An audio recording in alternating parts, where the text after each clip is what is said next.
Olá, muito bom dia, na paz do Senhor Jesus Cristo.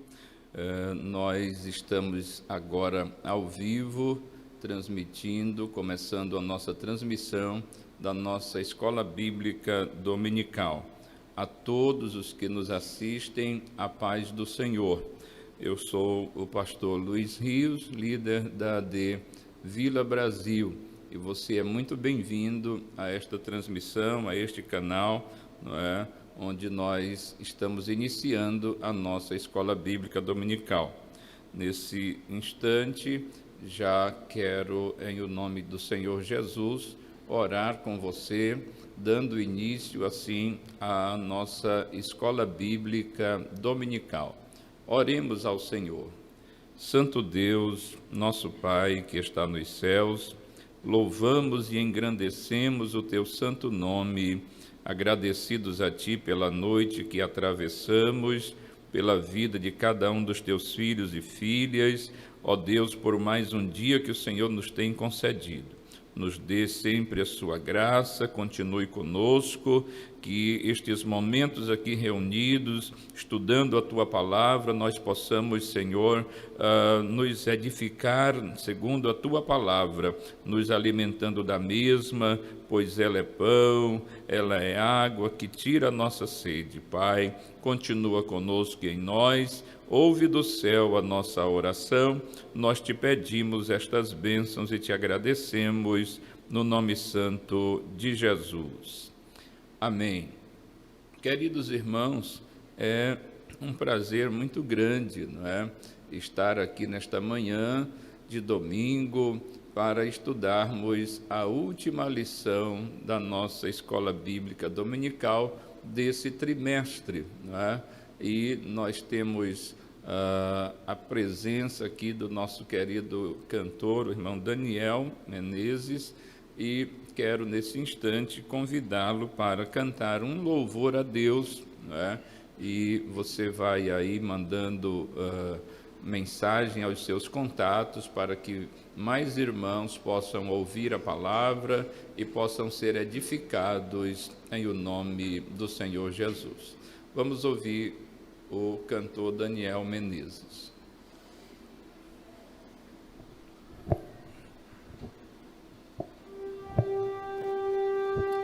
Louvado seja o nome do Senhor.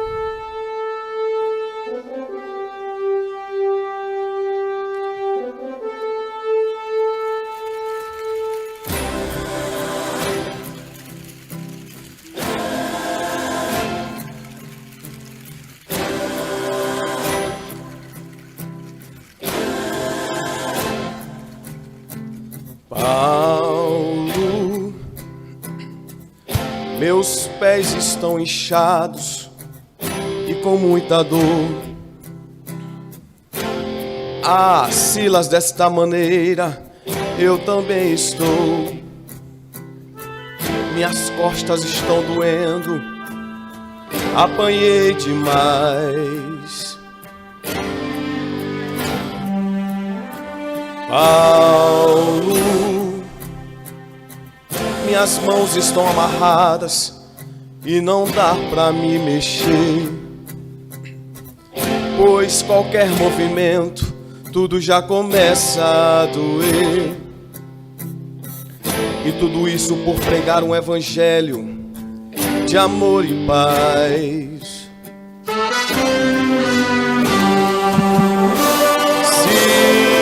Silas, como está a tua voz? Estás pronto para cantar? Você canta enquanto isso, deixa que eu vou orar. Tenho certeza que algo diferente vai acontecer. Vai. Canta, não reclama, usa este dom que Deus te deu. E enquanto isso deixa que eu vou falar com o nosso Deus. Mas te segura, pois este lugar vai começar a tremer. Então me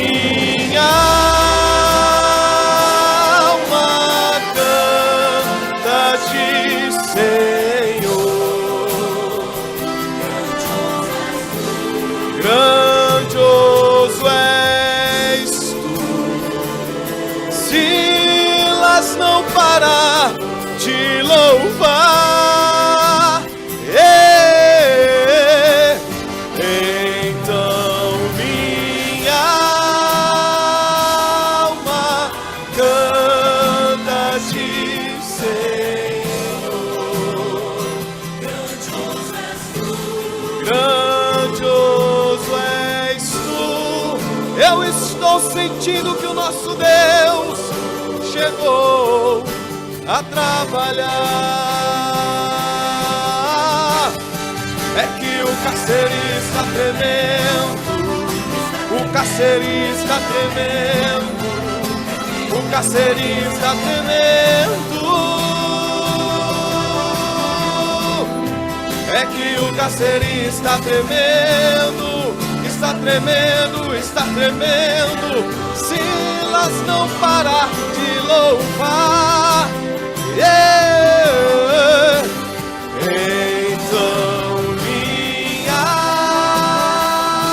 alma canta-te, Senhor. Grandioso és tu. O nosso Deus chegou a trabalhar.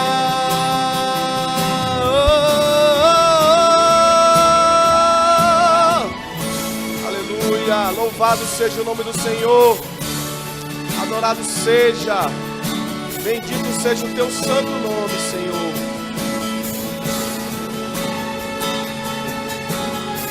Oh, aleluia, que cadeias possam ser quebradas nesta manhã, que vidas possam ser libertas, que o teu nome possa ser louvado, Senhor, na hora da dificuldade, na hora da angústia. Oh, Pai amado, tu és o nosso esconderijo, o nosso abrigo. Louvado seja o teu santo nome, Senhor. A ti toda a honra e toda a glória.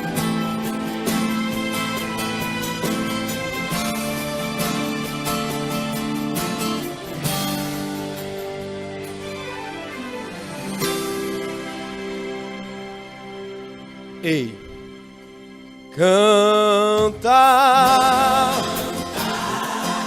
para de reclamar e usa este dom bonito que Deus te deu. E enquanto isso deixa que eu vou falar com o nosso Deus. Mas te segura, pois este lugar vai começar a tremer, tremer, tremer, tremer. Já está tremendo, está tremendo, está tremendo, está tremendo, está tremendo. É que o carcereiro está tremendo, pelo amor de Deus, não para de louvar. Então minha alma canta-te, Senhor. Grandioso és tu, o nosso Deus chegou e chegou. O Senhor chegou na tua casa, o Senhor chegou na tua vida, o Senhor vai fazer um grande milagre. Louvado seja o nome do Senhor.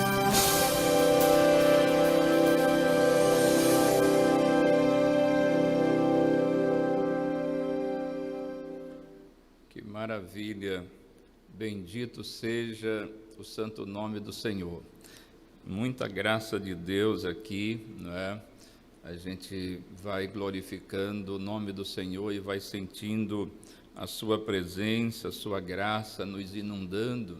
Eu espero que você tenha também sentido isto aí do outro lado, onde você está. Que Deus continue abençoando aos nossos cantores. Muito bem, amados irmãos, nós queremos, nesse instante, parabenizar, né?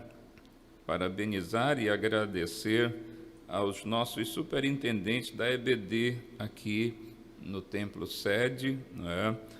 Em nome destes, eu quero também parabenizar os outros superintendentes, não é?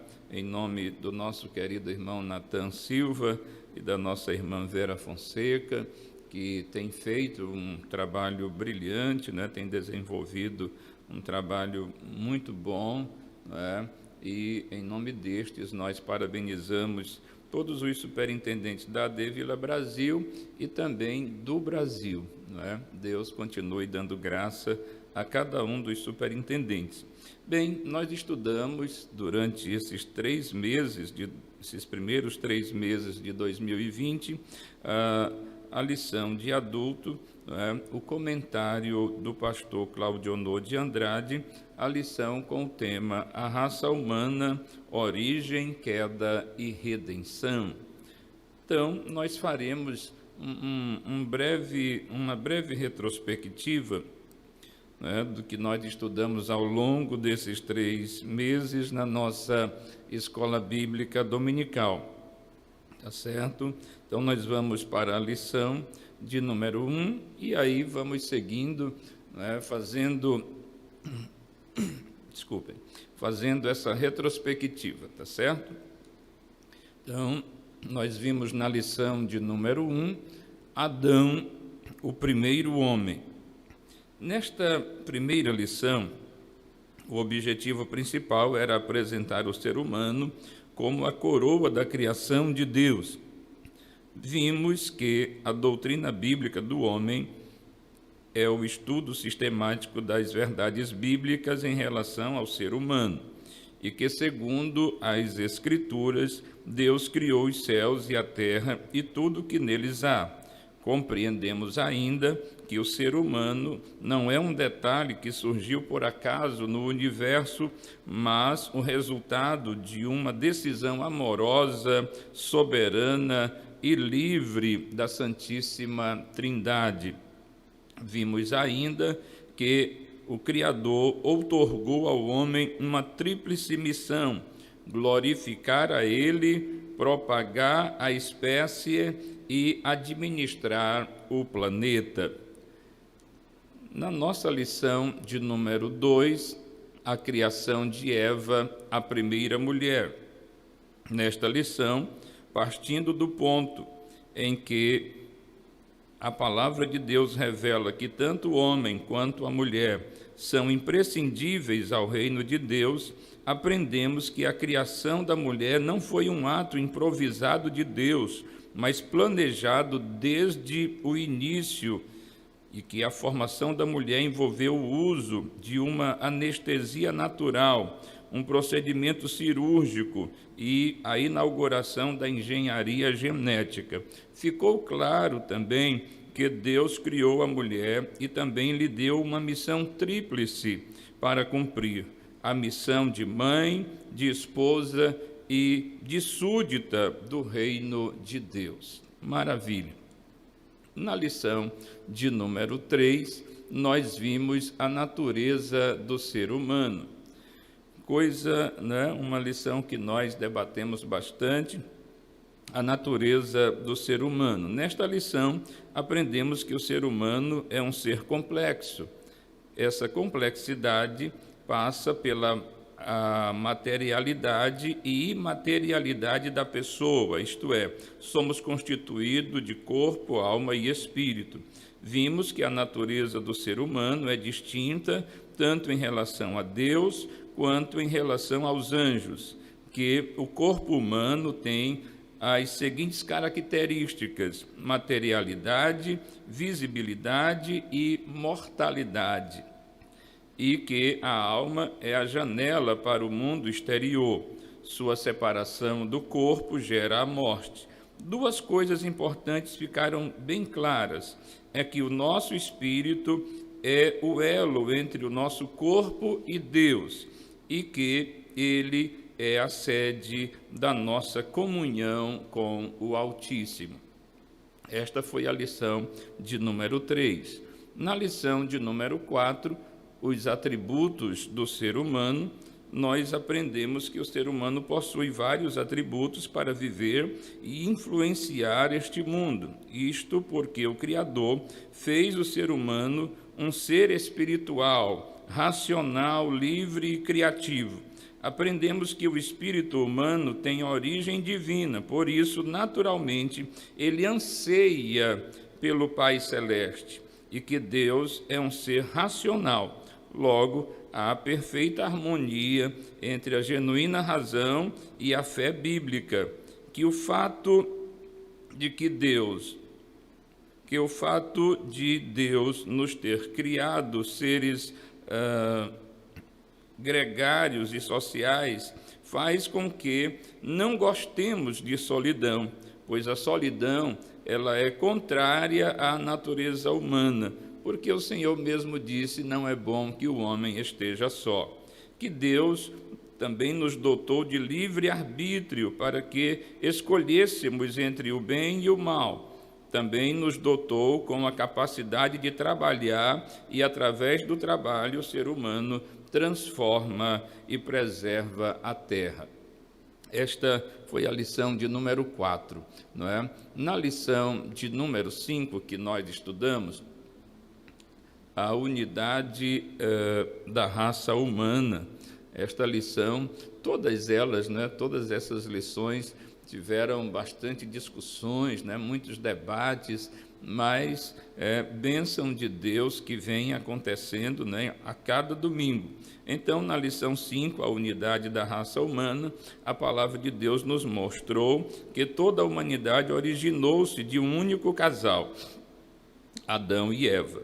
Vimos nesta lição que a origem divina do homem, a sua unidade racial e psicológica corroboram a unidade humana, que houve uma língua primeva, não é, seguida de uma confusão linguística, não é? Isto é, era uma só língua, era uma língua inicial, a primeira língua que todos falavam, até que veio a confusão linguística. Mas é possível perceber seus indícios nos diversos idiomas presentes, que todos os seres humanos acham-se ligados em Adão quanto ao pecado e também quanto à redenção por meio de Jesus Cristo. Não é? Então, esta foi a lição de número 5, a unidade, né, da raça humana, onde nós vimos como tudo começou, né, a questão dessa divisão de línguas, né, onde na Torre de Babel houve aquela confusão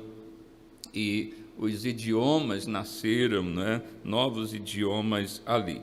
Na lição de número 6, que nós estudamos, né, a sexualidade humana, aprendemos que a sexualidade humana tem por objetivo a união do homem e da mulher e que o sexo foi criado por Deus para ser desfrutado dentro do matrimônio. Vimos que, ao criar o ser humano, o Criador estabeleceu apenas 2 sexos, o masculino e o feminino, com o objetivo claro de procriação, união conjugal e a glória de Deus. Vimos que hoje existem muitas distorções da sexualidade e estas distorções perpassam a fornicação, o adultério, o homossexualismo e a ideologia de gênero. Uma lição muito importante que nós estudamos, não é? Foi a lição de número 6. A lição de número 7, a queda do ser humano. Uma lição que também trouxe a todos nós bastante reflexão. A queda humana representou a perda do completo domínio do homem sobre a criação. Deus não foi culpado pela queda do homem, pois entre o livre-arbítrio e a soberania divina encontra-se a nossa responsabilidade humana. Vimos que, no episódio da queda humana, houve a possibilidade da queda, a realidade da tentação e a historicidade da queda. Também nos inteiramos das consequências do pecado, que foram a consciência do pecado, a perda da comunhão com Deus, a transmissão do pecado às gerações subsequentes, a enfermidade da terra e, finalmente, a morte física. A queda do homem foi realmente uma grande tragédia, não é? Na lição de número 8, o início da civilização humana. Estudamos nesta lição que de um casal Deus planejou a raça humana.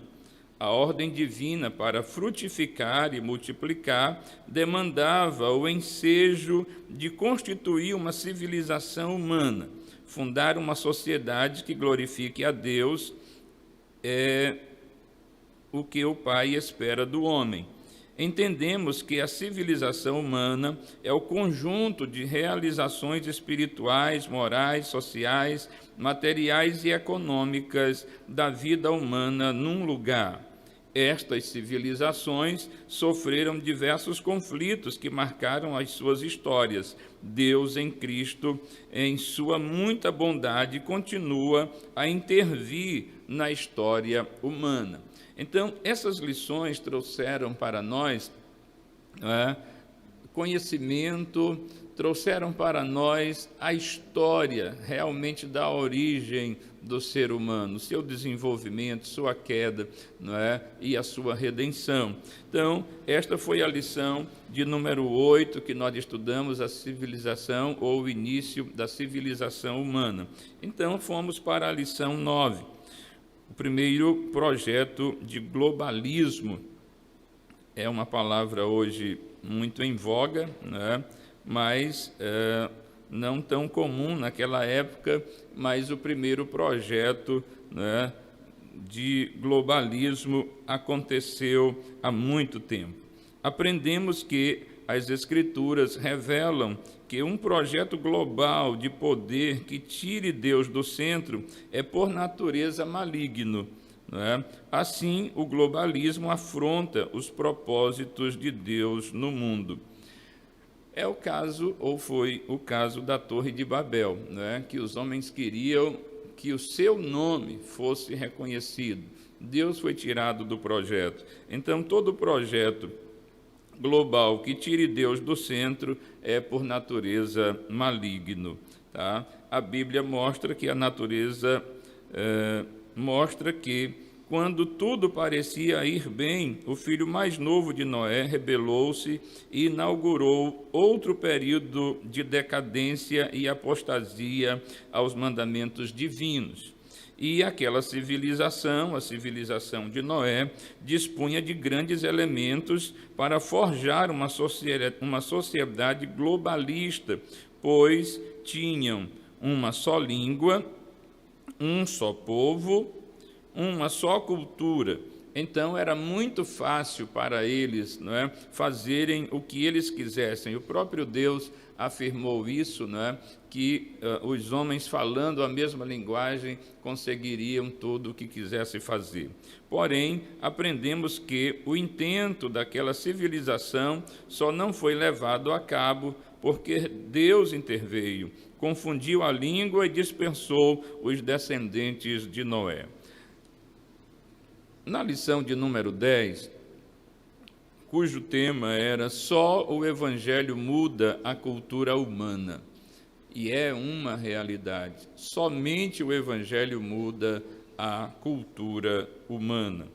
Toda cultura pode ser transformada pelo Evangelho de Cristo.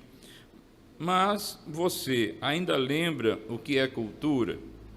Cultura é a soma de todas as realizações humanas, espirituais, intelectuais, materiais, etc. Vimos que o homem foi feito para lavrar a terra e fazer cultura, mas por causa do pecado, a cultura pôs-se contra Deus. Porém, o Evangelho pode transformar a cultura dominada pela iniquidade, pois o Evangelho propõe restaurar o ser humano todo e, assim, como consequência, fazer com que ele produza cultura que glorifique a Deus em todos os aspectos humanos. Nós vemos hoje, por conta do pecado que entrou no mundo, que a cultura se opõe a Deus, quando Deus criou o homem para fazer cultura que o glorificasse. não é? Então, vemos hoje muitas coisas neste mundo, não é? Denominadas cultura, que são afrontas a Deus, não é? E nós não podemos estar envolvidos neste tipo de cultura. Na lição de número 11, o homem do pecado, não é? Você estudou recentemente, então está aí com ainda muita memória desta lição. A lição de número 11, o homem do pecado. Nesta, aprendemos que o homem do pecado é a encarnação máxima da maldade e o seu principal título é Anticristo, e que ele aparecerá como ungido do diabo. Vimos que a missão do homem do pecado é diabólica e passa pela oposição a Deus, a oposição a Israel, a oposição a Jesus Cristo e a oposição à igreja.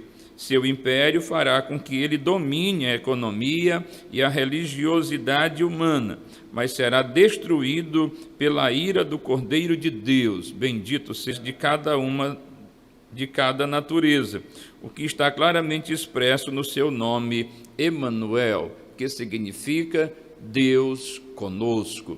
Então, Jesus é completamente homem, Jesus é completamente Deus. Jesus não é meio homem, meio Deus, não é? Esta é uma mitologia antiga, não é? Os gregos já imaginavam isto, não é? Eram chamados os híbridos, não é? E Jesus não era um híbrido, Jesus era verdadeiramente homem e verdadeiramente Deus. Os híbridos são aqueles que a gente vê aí nos filmes, não é? E são apresentados como as sereias, não é? As iaras, metade mulher, metade peixe, coisas desse tipo. Jesus não. Jesus é 100% homem, 100% Deus. Totalmente homem, totalmente Deus. Bendito seja o nome do Senhor. As Escrituras revelam que o Senhor Jesus era e é perfeitamente humano e perfeitamente divino. Jesus estava no seio do Pai, sua vinda ao mundo foi profetizada no Antigo Testamento e cumprida no Novo Testamento. Bom, chegamos à lição de hoje, né? Fizemos aí uma rápida retrospectiva, né, das lições já estudadas nesse trimestre e chegamos à lição de número 13 para 29 de março de 2020, cujo tema é o novo homem em Jesus Cristo. Bom, nós vamos ler o texto áureo que diz: até que todos cheguemos à unidade da fé e ao conhecimento do Filho de Deus, o varão perfeito, à medida da estatura completa de Cristo. A verdade prática vai nos dizer assim: a salvação em Jesus Cristo leva-nos à perfeição espiritual, moral e ética, porque ele, embora Deus, foi o mais perfeito e completo dos seres humanos. Então, hoje nós estaremos estudando o novo homem em Jesus Cristo. Amados irmãos, esta é uma lição muito importante para as nossas vidas. Quero que você abra sua Bíblia, por gentileza, não é?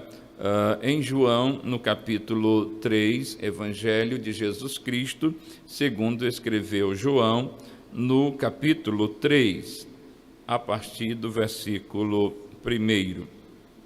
João, capítulo 3, a partir do versículo 1. Vamos fazer juntos, né, a leitura bíblica em classe, como de costume, né, como nós sempre fazemos quando estamos reunidos pessoalmente, né. Deixe-me só encontrar aqui a minha lição. Ok. João, capítulo 3, versículos de 1 a 16. Leiamos juntos a palavra de Deus. Eu não vou fazer uma leitura alternada, né, por conta da transmissão, não é? Mas o meu desejo é este. Mas vamos fazer a leitura completa e você vai lendo conosco aí, não é? Em João 3, de 1 a 16. E havia entre os fariseus um homem chamado Nicodemos, príncipe dos judeus. Este foi ter de noite com Jesus e disse-lhe: Rabi, bem sabemos que és mestre vindo de Deus, porque ninguém pode fazer estes sinais que tu fazes se Deus não for com ele. Jesus respondeu e disse-lhe: na verdade te digo, que aquele que não nascer de novo não pode ver o reino de Deus. Disse-lhe Nicodemos: como pode um homem nascer sendo velho? Porventura pode tornar a entrar no ventre de sua mãe e nascer? Jesus respondeu: na verdade te digo, que aquele que não nascer da água e do Espírito não pode entrar no reino de Deus. O que é nascido da carne é carne, e o que é nascido do Espírito é Espírito. Não te admires de ter dito: necessário vos é nascer de novo. O vento assopra onde quer, e ouves a sua voz, mas não sabes de onde vem, nem para onde vai. Assim é todo aquele que é nascido do Espírito. Nicodemos respondeu e disse-lhe: como pode ser isso? Respondeu Jesus e disse-lhe: tu és mestre de Israel e não sabes isso? Na verdade te digo que nós dizemos o que sabemos e testificamos o que vimos, e não aceitais o nosso testemunho. Se vos falei de coisas terrestres e não crestes, como crereis se vos falar das celestiais? Ora, ninguém subiu ao céu, senão o que desceu do céu, o Filho do homem que está no céu. E como Moisés levantou a serpente no deserto, assim importa que o Filho do homem seja levantado, para que todo aquele que nele crê não pereça, mas tenha a vida eterna. Porque Deus amou o mundo de tal maneira que deu o seu Filho unigênito, para que todo aquele que nele crê não pereça, mas tenha a vida eterna. Louvado seja o santo nome do Senhor. Queridos irmãos, vemos aqui, já na introdução da nossa lição, o seguinte: a salvação em Cristo gera um novo homem. Ora, só há realmente salvação se o ser nasceu de novo. Enquanto não houver novo nascimento, o homem continuará na sua vida terrena e sem salvação. Ele vai continuar vivendo a sua vida natural, sem ter em si uma vida espiritual. Porque a vida espiritual, este novo nascimento, só acontece quando Jesus entra de fato em nosso coração. A pergunta que vem é possível alcançar a perfeição espiritual nesta vida? Do ponto de vista humano, não é possível, mas quando abrimos a Bíblia Sagrada, constatamos que tal perfeição não somente é possível, como também desejável e requerida de todo aquele que professa o nome de Deus. Ora, quando olhamos apenas o lado humano, as nossas possibilidades, vemos que é impossível. Quando é feita a pergunta: é possível alcançar a perfeição espiritual? A resposta é imediata: não. Porque olhando para nós mesmos, nada podemos encontrar de bom. Mas quando olhamos e abrimos a Bíblia Sagrada, nós constatamos que tal perfeição não somente é possível, como também é desejável. Todo aquele que professa o nome de Deus, todo aquele que verdadeiramente recebeu a Jesus como seu Salvador, deseja ser santo. Bendito seja Deus. Bom, então, o que nós vamos estudar nesta lição? O que nós estudaremos? Nós vamos estudar o nascimento, a justificação, a santificação e a glorificação do novo homem em Cristo Jesus. Então, preste bem atenção a esta aula, preste bem atenção ao que você vai ouvir, não é? Porque entraremos agora no corpo da lição, não é? Entraremos agora no assunto central, diretamente no assunto que nós estamos estudando, abordando, e vamos estudar o nascimento, a justificação, a santificação e a glorificação do homem em Cristo Jesus, o nosso Senhor. Vamos adiante.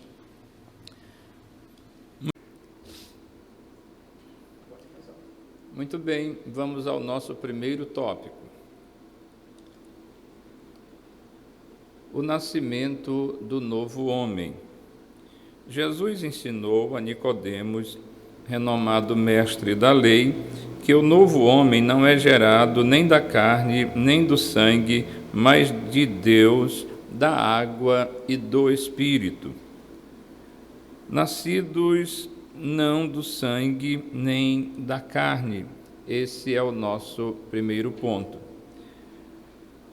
O texto bíblico de João, capítulo 1, versos 12 e 13, vão nos dizer: mas a todos quantos o receberam, aos que creem no seu nome, deu-lhes o poder de se tornarem filhos de Deus, os quais não nasceram do sangue, nem da vontade da carne, nem da vontade do varão, mas de Deus. Então, nascidos não do sangue e nem da carne.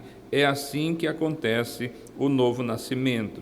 Ao nascer de novo, por obra e méritos de Jesus Cristo, o segundo Adão, o homem experimenta um novo Gênesis, a comunhão plena com o Pai Celeste, conforme Romanos 8,16, que diz: o Espírito mesmo testifica com o nosso espírito que somos filhos de Deus.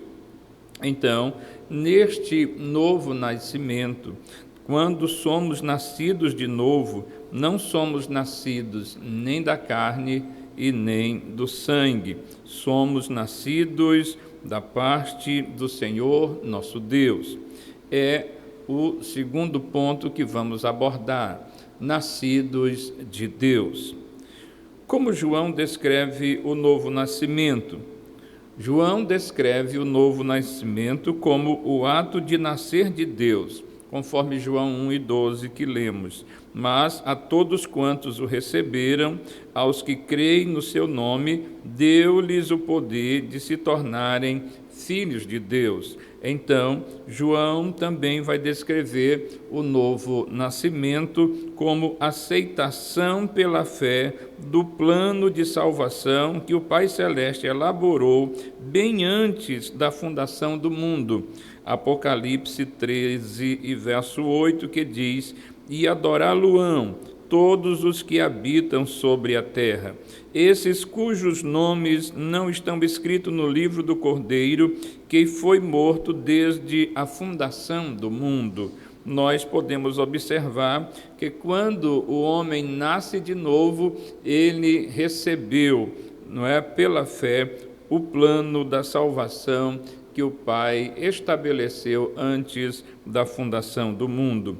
Também João descreve o novo nascimento como tornar-se nova criatura em Cristo Jesus. 2 Coríntios 5,17, que é bem conhecido, e Gálatas 6:15 nos dizem assim: pelo que, se alguém está em Cristo, nova criatura é.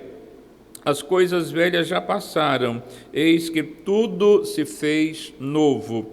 Gálatas vai nos dizer: pois nem a circuncisão, nem a incircuncisão é coisa alguma, mas sim o ser uma nova criatura. Então, João descreve o novo nascimento como tornar-se nova criatura. Ele descreve o novo nascimento como tornar-se filho de Deus pela fé, conforme João 1,12, que diz: mas a todos quantos o receberam, aos que creem no seu nome, deu-lhes o poder de se tornarem filhos de Deus. Então, é assim que João descreve o novo nascimento. O ponto 3 vai nos falar sobre nascido da água. O batismo em águas só tem efeito salvador quando recebido pela fé. Se alguém desceu às águas simplesmente por uma curiosidade, ou porque simplesmente achou bonito e quis fazer isto, e não foi pela fé, esse batismo praticamente foi nulo. Esse batismo simplesmente não foi válido, porque o batismo em água só tem efeito salvador quando recebido pela fé em Jesus Cristo. Marcos 16:16 vai dizer: quem crer e for batizado será salvo, mas quem não crer será condenado. O batismo simboliza o nascimento espiritual daquele que recebe Jesus como Salvador e Senhor, conforme Romanos 6, de 1 a 12. E nós escolhemos o versículo 4 para ler com você. O texto vai dizer assim: fomos, pois, sepultados com ele pelo batismo na morte, para que, como Cristo foi ressuscitado dentre os mortos pela glória do Pai, assim andemos nós também em novidade de vida. Dessa experiência ressurge o novo homem em Cristo Jesus. Olhe, observe isso. A palavra de Deus está nos mostrando que o batismo é um símbolo, não é? Quando nós somos mergulhados na água, é sinal ou simboliza que morremos e fomos sepultados. Quando trazidos da água, não é? Quando saindo da água, nós estamos ali dizendo simbolicamente que ressuscitamos com Cristo Jesus, o nosso Senhor, para uma nova vida junto com Ele. O ponto 4 vai nos falar sobre nascido do Espírito Santo. Nascido do Espírito Santo. A regeneração só é possível através da atuação do Espírito Santo na vida do pecador arrependido. Só há perdão de pecados se houver arrependimento. Não pode ser uma formalidade. Não é? O arrependimento não é uma formalidade. O arrependimento precisa ser do coração, precisa ser de fato e de verdade, precisa ser realmente verdadeiro, para que haja também um perdão verdadeiro. Então, o texto de João, capítulo 3, verso 6, vai dizer: o que é nascido da carne é carne, e o que é nascido do Espírito é Espírito. Então, aquele que vive na carne, e o que vive no Espírito, vive no Espírito. Bendito seja o Senhor nosso Deus. Essa regeneração, ela é possível quando esta regeneração ou esse arrependimento foi sincero, então houve o perdão dos pecados, conforme dissemos. Aí nós vamos ver que o ato regenerador é espiritual. O pecado é algo espiritual, ele é praticado no corpo, ele é praticado muitas vezes de modo visível, mas ele é algo que não se vê.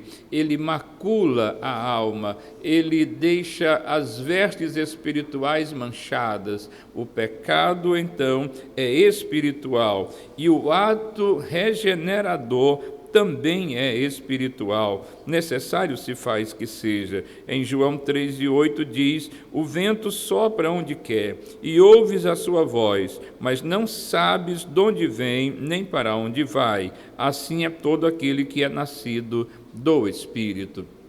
Veja que a necessidade do homem viver uma vida na presença de Deus é muito grande. Nós observamos aqui que o pecado, como sendo algo espiritual que nos separa de Deus, a regeneração também é espiritual. Ela nos limpa, nos coloca novamente na presença do Senhor e nos faz ter comunhão com Ele outra vez. Então, somente pelo Espírito o homem pode tornar-se uma nova criatura. Gálatas 6:15 vai dizer: pois nem a circuncisão nem a incircuncisão é coisa alguma, mas sim o ser uma nova criatura. Ao tornar-se nova criatura, a conversão acontece. Então, quando alguém se torna uma nova criatura em Cristo Jesus, houve ali conversão. Muita gente passa muito tempo na igreja, algumas pessoas estão na igreja há bastante tempo, mas nunca se converteram ao Senhor, nunca houve uma regeneração. Essas pessoas nunca se arrependeram de fato, nunca quiseram conhecer de fato a Jesus Cristo, nunca quiseram conhecê-lo pessoalmente. Estão na igreja a vida inteira como novos convertidos, como pessoas, como nanicos na fé, não crescem, não progridem na fé, não avançam no reino de Deus. Elas estão estagnadas, estão lá paradas porque não são novas criaturas. Vamos então para o nosso segundo tópico. A justificação do novo homem.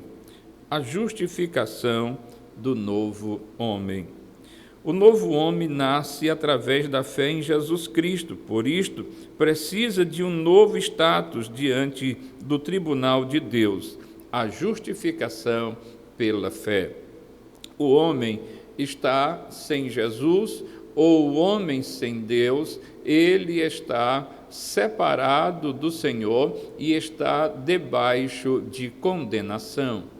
Quando este homem recebe Jesus como Salvador, quando esta pessoa confessa a Jesus de todo o seu coração como Salvador e Senhor de sua vida, esta pessoa recebe o perdão dos pecados, recebe a regeneração.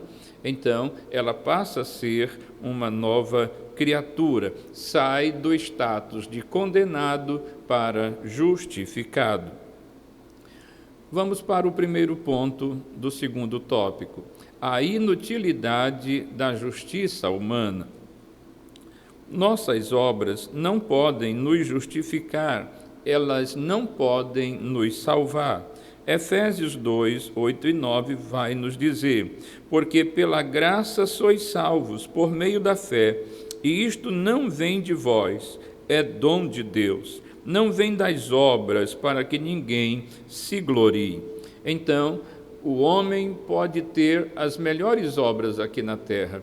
A pessoa pode ser o melhor pai, a melhor mãe, a pessoa pode ser o melhor amigo, o melhor filho, a melhor filha, o melhor amigo, a melhor amiga, entendeu? Pode ser a pessoa mais excelente da terra, pode ganhar o prêmio Nobel da Paz, pode ser a pessoa mais excelente, mas as suas obras ainda assim são insuficientes para salvá-lo. Então, se o homem quiser ser salvo, ele precisa confessar a Jesus como seu Salvador, porque Paulo, escrevendo aos Efésios, diz: porque pela graça sois salvos. Graça é favor não merecido, graça é um favor de Deus para com as nossas vidas. Ele nos foi favorável e assim, por conta da sua graça, é que nós somos salvos, por meio da fé. Isto não vem de nós mesmos, isto vem do próprio Senhor. Nossas obras são consideradas trapos de imundícia. Isaías capítulo 64, verso 6, vai nos dizer: pois todos nós somos como o imundo, e todas as nossas justiças como o trapo da imundícia, e todos nós murchamos como a folha, e as nossas iniquidades como o vento nos arrebatam.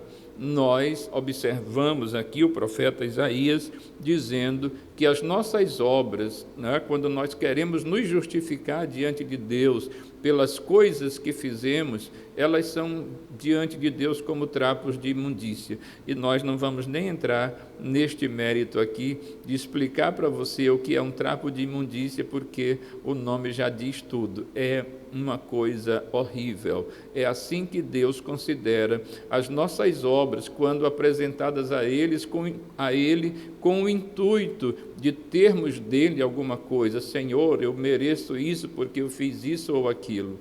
Não podemos nos apresentar assim diante do Senhor, pelo contrário, devemos nos apresentar a Deus por meio de Jesus Cristo, seu Santo Filho. Então, podemos entender que unicamente a fé nos méritos perfeitíssimos de Jesus Cristo, né, o homem pode ser salvo.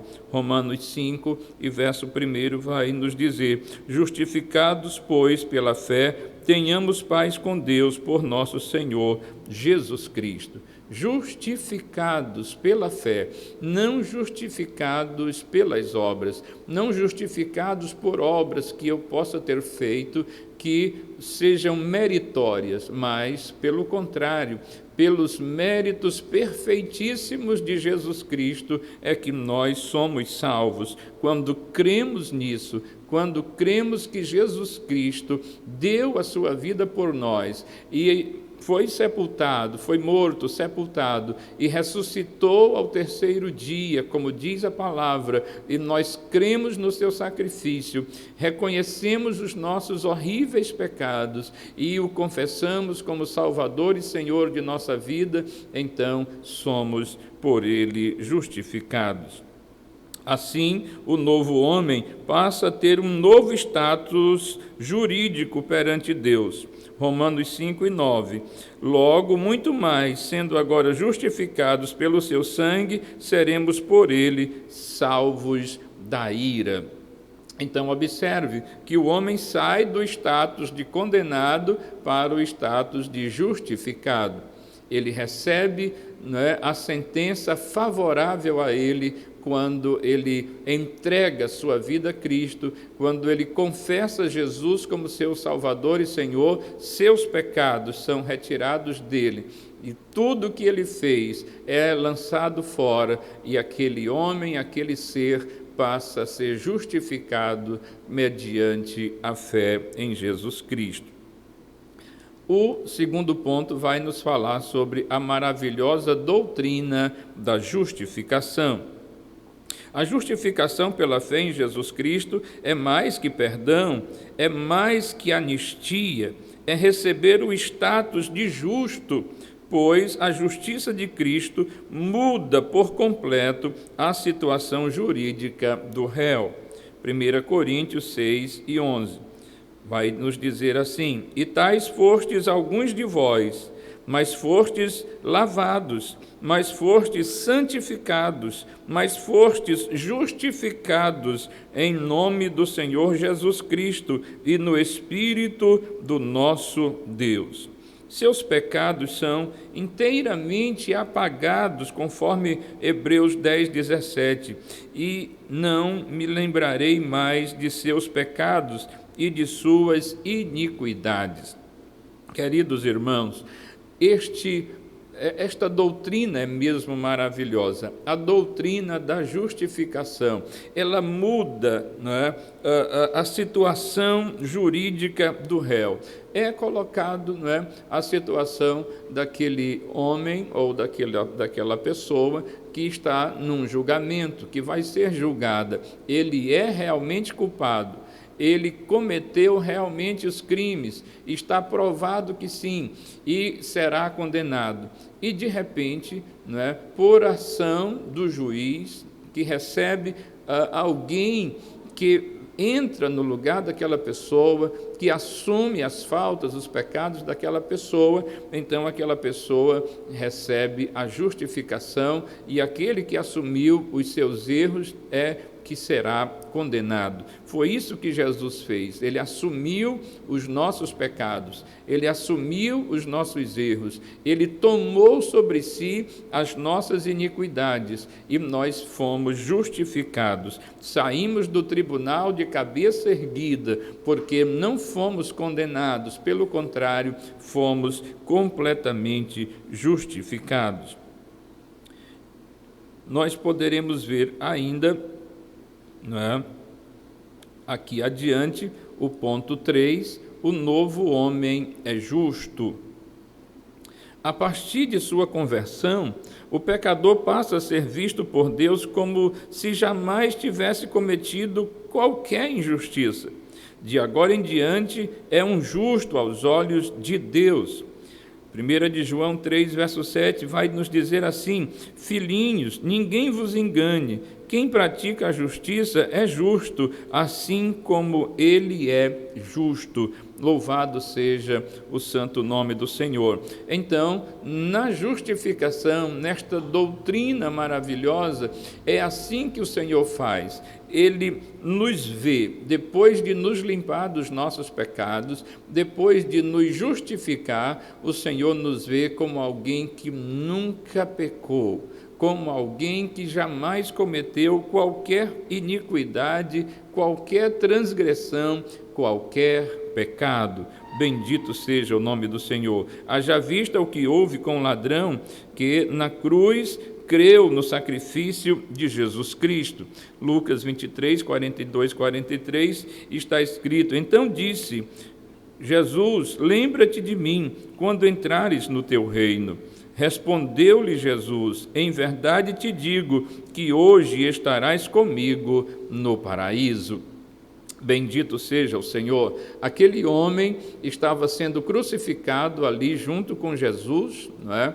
Jesus na cruz do meio, um ladrão à direita, outro ladrão à esquerda, e o ladrão da direita diz: Senhor, lembra-te de mim quando entrares no teu reino. E Jesus lhe responde: hoje estarás comigo no paraíso, isto é, você está justificado, não há mais pecado sobre você. A condenação humana pode continuar em evidência, mas diante de Deus não há mais nenhuma iniquidade. E aquele homem, não é, verdadeiramente foi para o paraíso naquele dia, conforme Jesus lhe falou.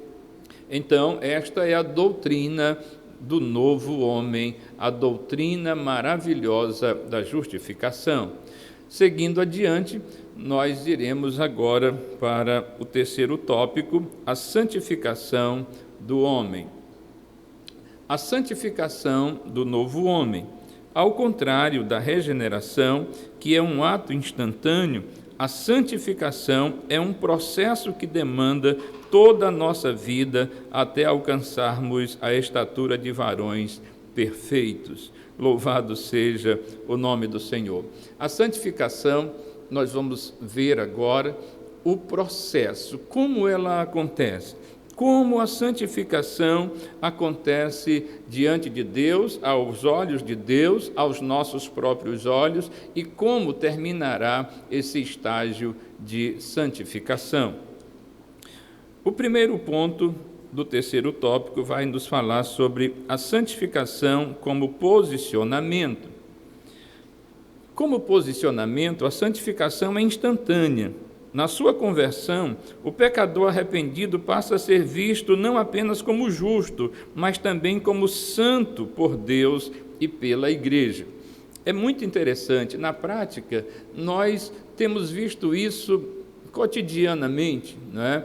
As pessoas aceitam a Jesus, pessoas vêm a Jesus muitas vezes embriagadas, pessoas vêm a Jesus muitas vezes drogadas, não é? Elas não sabem, aparentemente não sabem nem bem o que estão a fazer, e vêm a Cristo e recebem a Cristo e choram, arrependidos dos seus pecados, e imediatamente aquele ato, a igreja ora, e nós nos alegramos e bendizemos o nome do Senhor, e logo em seguida este ato, né, de confessar a Cristo como Salvador e Senhor, nós logo estendemos a mão a esta pessoa e dizemos a ela: a paz do Senhor.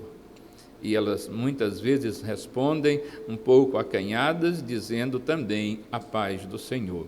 Aquela pessoa está com um mau cheiro ainda da bebida, ainda está, sob o efeito de droga ou de álcool, e mesmo assim, nós cremos que aquela pessoa está salva por Jesus Cristo, que aquela pessoa acabou de receber a regeneração dos seus pecados e foi santificada pelo Senhor naquele instante. Aos olhos de Deus e da igreja, aquela pessoa agora é uma santa pessoa na terra. Lucas 23, 42, 1 Coríntios 1 e 2 vão dizer, então disse Jesus, vai nos falar aqui, deixa-me ver, é Provérbios 4, 18 e Efésios 4 e 13. A santificação como processo, ela é aí instantânea, é exatamente o texto de Lucas, sim, ok, me achei. Lucas 23, 42, sim. Então disse Jesus, lembra-te de mim, disse ele, lembra-te de mim quando entrares no teu reino. Veja que aquele homem está na cruz, condenado, mas diante de Deus, aquele homem agora está justificado e santo, porque se arrependeu dos seus pecados e está ali pedindo a misericórdia do Senhor. No versículo 2, de 1 Coríntios, capítulo 1, vai dizer, a igreja de Deus que está em Corinto, aos santificados em Cristo Jesus, chamados para serem santos, com todos os que em todo lugar invocam o nome de nosso Senhor Jesus Cristo, Senhor deles e nosso. Louvado seja o nome do Senhor. Então, este é o primeiro processo da santificação. A santificação como posicionamento. Então, quando cremos e confessamos a Jesus como Salvador, como posicionamento, é assim que Deus nos vê, como santos, imediatamente, instantaneamente. Então, vamos para o segundo ponto do terceiro tópico. A santificação como processo. O novo homem em Cristo, ainda que seja visto como santo, e realmente o é, terá de submeter-se a um longo e disciplinado processo de santificação até que venha a alcançar a estatura do Filho de Deus. Provérbios 4, 18, Efésios 4 e 13. Mas a vereda do justo é como a luz da aurora, que vai brilhando mais e mais até ser dia perfeito. Efésios 4 e 13, até que todos cheguemos à unidade da fé e do pleno conhecimento do Filho de Deus, ao estado de homem feito, à medida da estatura da plenitude de Cristo. Na santificação do novo homem, a palavra de Deus é imprescindível, pois nos conduz ao ideal cristão, perfeição e santidade, para que em tudo sejamos imagem e semelhança de Deus, conforme Gênesis 17, 1, Mateus 5 e 42 e 1 de Pedro 1, 16, cujos textos dizem o seguinte: quando Abraão tinha 99 anos, apareceu-lhe o Senhor e lhe disse: eu sou o Deus Todo-Poderoso, anda em minha presença e sê perfeito. Sede vós, pois, perfeitos, como é perfeito o vosso Pai Celestial. E, por último, 1 de Pedro 1,16, porquanto está escrito, sereis santos, porque eu sou santo. Então, a santificação é posicional, inicialmente foi a que falamos, é aquela que imediatamente acontece, como Deus passa a nos ver.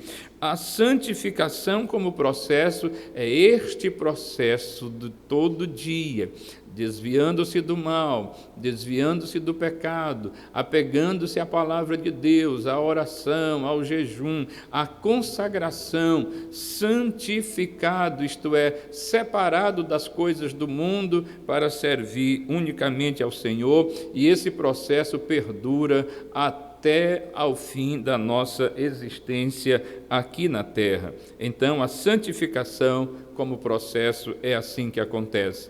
Por último, a santificação é a vontade de Deus no novo homem.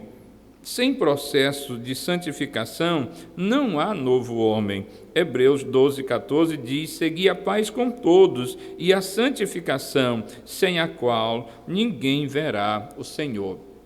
Ora, alguém pode até receber Jesus como Salvador, mas se continuar na prática do pecado, se não buscar a santificação, se não buscar uma vida de separação do mundo para servir unicamente ao Senhor, não haverá salvação. Esta pessoa até confessou a Jesus como Salvador, mas não prosseguiu em conhecer ao Senhor, não é? Conheçamos e prossigamos em conhecer ao Senhor. É assim que a Bíblia Sagrada nos diz.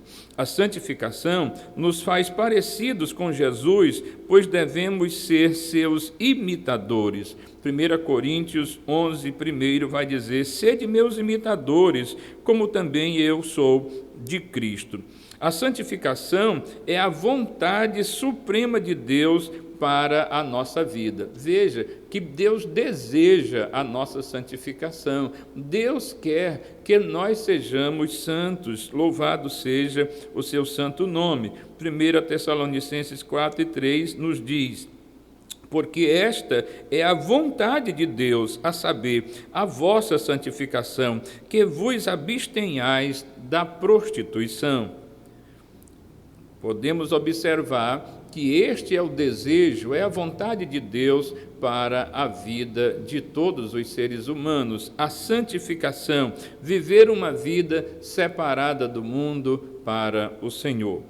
Mas, se pecarmos, o sangue de Jesus Cristo nos purifica de toda injustiça e de toda impureza. João 1:7 nos diz: este veio como testemunha, a fim de dar testemunho da luz, para que todos crescem por meio dele. Louvado seja o santo nome do Senhor. Então, nós podemos ver a necessidade que temos de buscar a santificação, pois esta é a vontade de Deus. E é dever da igreja pregar com mais instância, pregar com mais urgência, com mais veemência a doutrina da santificação, pois nenhum impuro ou profano entrará na Jerusalém celestial. Apocalipse 21:8 vai nos falar sobre esta questão. Então, a igreja precisa, a igreja necessita ter mais presença na pregação da palavra para mostrar que sem salvação ou sem santificação ninguém poderá entrar no céu. Aí o texto de Apocalipse 21, verso 8, vai nos dizer: mas quanto aos medrosos, e aos incrédulos, e aos abomináveis, e aos homicidas, e aos adúlteros, e aos feiticeiros, e aos idólatras, e a todos os mentirosos, a sua parte será no lago ardente de fogo e enxofre, que é a segunda morte. Então, observe que se a igreja não pregar, se a igreja não pregar sempre sobre a santificação, o povo vai se afastando disso. A igreja não vai, muitas pessoas não vão se lembrar de fazer isto. Então, a igreja necessita anunciar a todos que sem santificação ninguém vai ver o Senhor. Então, nós estamos chegando, na nossa conclusão, já nos aproximando aqui da nossa conclusão, E a nossa conclusão é muito interessante, Nós precisamos, então, entender que nós que já nos entregamos a Cristo, que entregamos nossas vidas a Jesus e o confessamos como nosso Salvador e Senhor, nós seremos glorificados. Veja que este é o fim da santificação, tá certo? É o fim do processo de santificação aqui na terra. Será o momento que nós, os crentes em Jesus Cristo, nós, os que já o recebemos como Salvador e Senhor de nossa vida, nós seremos arrebatados. Jesus virá buscar a sua igreja. Então, neste momento glorioso, neste momento maravilhoso, nós que estamos buscando a santificação constantemente, nos desviando do mal, nos aproximando do Senhor, tendo confessado a Ele como nosso Senhor e Salvador, nesse dia, nesse instante, teremos os nossos corpos transformados, isto é, nossos corpos serão glorificados, e nós teremos um corpo glorificado, um corpo glorioso para morar no céu com o Senhor para sempre, para estar com o Senhor para sempre. Então, nós podemos ver nesta lição o quanto é importante que o homem busque a presença do Senhor e viva este novo nascimento, viva como nova criatura, para que possa, ao final do seu processo de santificação,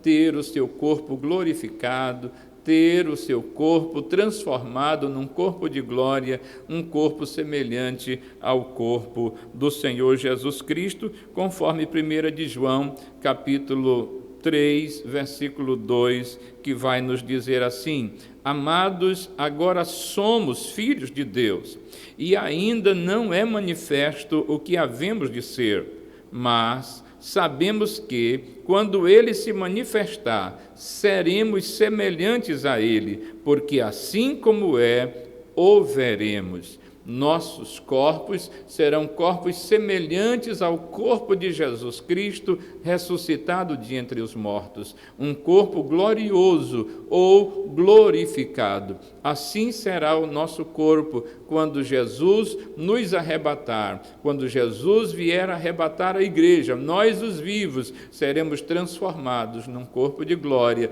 e os que morreram em Cristo ressuscitarão em corpo de glória.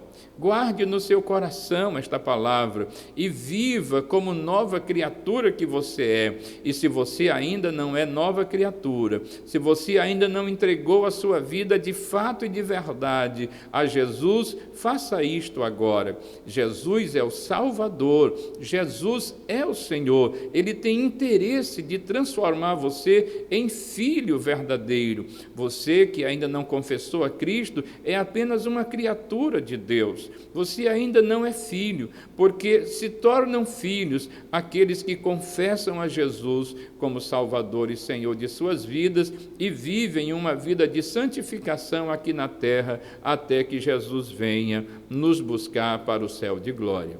Que Deus abençoe você. Que Deus abençoe cada aluno, cada professor da EBD, os superintendentes, os pastores, os dirigentes, todos os envolvidos nesta que é a maior escola e a melhor escola do mundo. Deus abençoe você e toda a sua casa em o nome de Jesus. Quero aproveitar esse instante para apresentar a você a nova lição de adultos para o próximo trimestre. Esta é a nova lição bíblica para o próximo trimestre, que começaremos a estudar no próximo domingo, com o favor de Deus. A igreja eleita, redimida pelo sangue de Cristo e selada com o Espírito Santo da promessa. Imagine quantas lições maravilhosas nós estudaremos juntos para a glória de Deus. E assim, juntos nos edificaremos uns aos outros com o ensino da palavra do Senhor nosso Deus. Que Deus abençoe a sua vida. Nós vamos agora com mais um louvor com o nosso querido irmão Daniel Menezes, que vai bendizer o Senhor com mais um louvor. E logo ao final estaremos orando, encerrando este momento aqui da EBD junto com você, em nome de Jesus.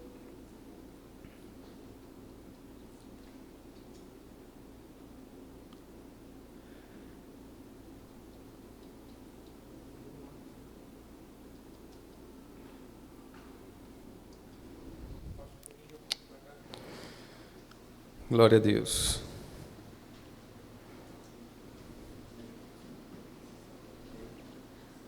Louvado seja o nome do Senhor.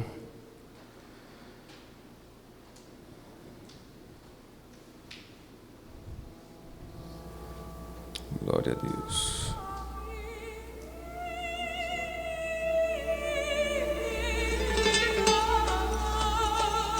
Destino fala de uma história linda, muito triste, muito dolorosa, mas com um final lindo, perfeito, que iniciou o nosso plano de salvação. Glória a Deus.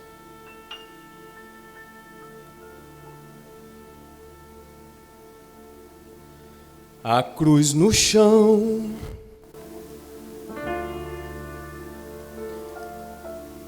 ao seu lado um carrasco e um martelo na mão.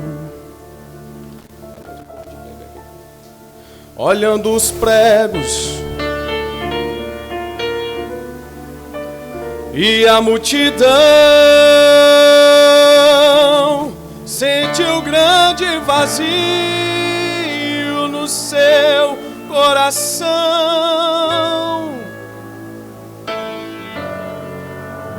Pegaram o mestre, deitaram sobre a cruz, abriram seus braços, não viram sua luz. Juntaram seus pés, chamaram o carrasco e ele chegou. E ao lado do mestre se agachou. Glória a Deus. E o martelo subiu,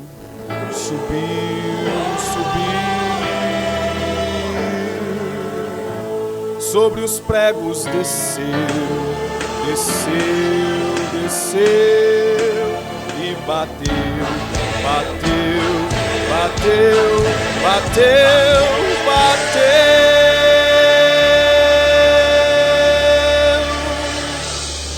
Ergueram a cruz, lá estava pregado do mundo a luz. Nenhum gemido, sequer soltou. Todos viram em seu rosto a marca da dor, seu sangue jorrando, batendo no chão. Viu em todos os homens a ingratidão. Glória a Deus. Mas não se irou, pediu ao Pai perdão e o Pai perdoou. Rendeu seu espírito e chorou. Sua cabeça tombou,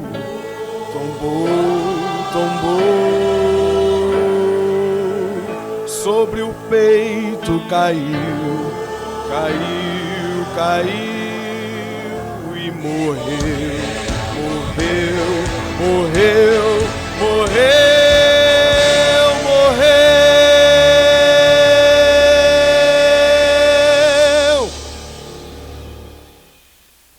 Tudo silêncio,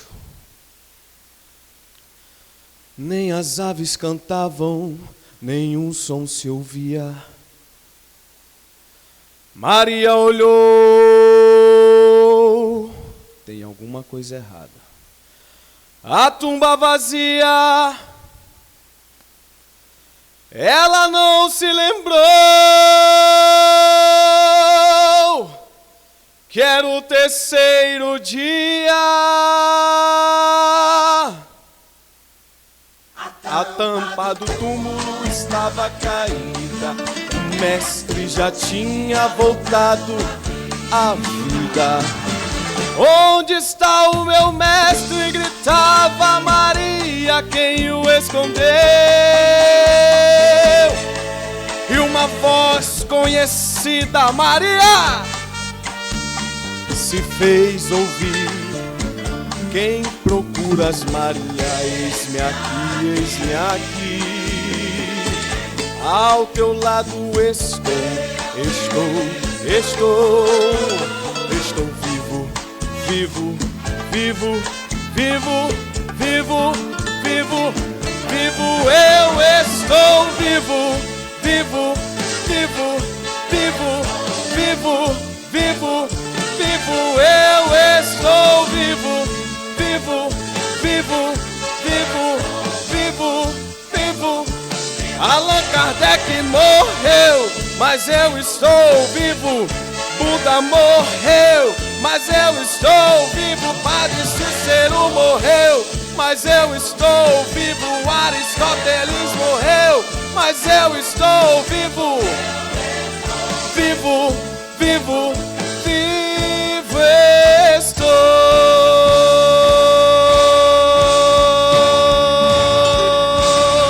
E quem está vivo adora Ele aí. Aleluia, louvado seja o nome do Senhor. Dito seja o nome do Senhor, eu estou vivo, glória a Deus.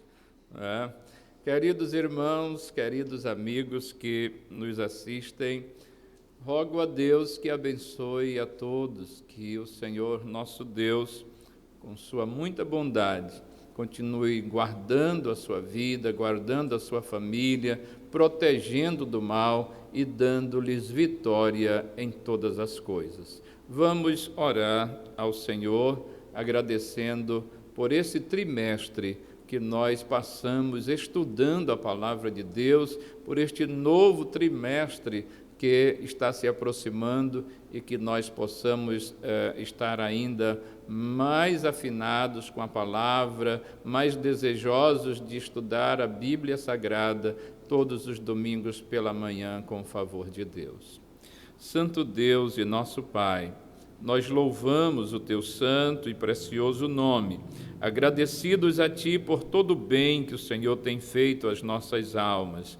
Pai amado, Te louvamos pela vida de cada um dos envolvidos na escola bíblica dominical, professores, alunos, superintendentes, dirigentes, pastores. Senhor, continua abençoando os Teus servos, abençoando a todo o Teu povo. Senhor, nós Te exaltamos e agradecemos a Ti por este trimestre findo, Senhor, por cada lição estudada. Rogamos a Ti que nos abençoe nesta nova etapa, Senhor, quando estaremos estudando um novo assunto e que este assunto venha edificar as nossas vidas. Continua abençoando todo o Teu povo aqui no Maranhão, aqui em São Luís, nesta igreja, nas demais igrejas, no Brasil e no mundo. Senhor, continua com Teu povo, fazendo diferença entre aqueles que Te servem e aqueles que não Te servem. Ouve do céu, pois nós Te agradecemos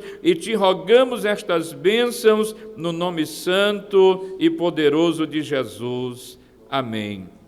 Queridos, até uma próxima oportunidade, se Deus quiser e nós vivermos. A paz do Senhor.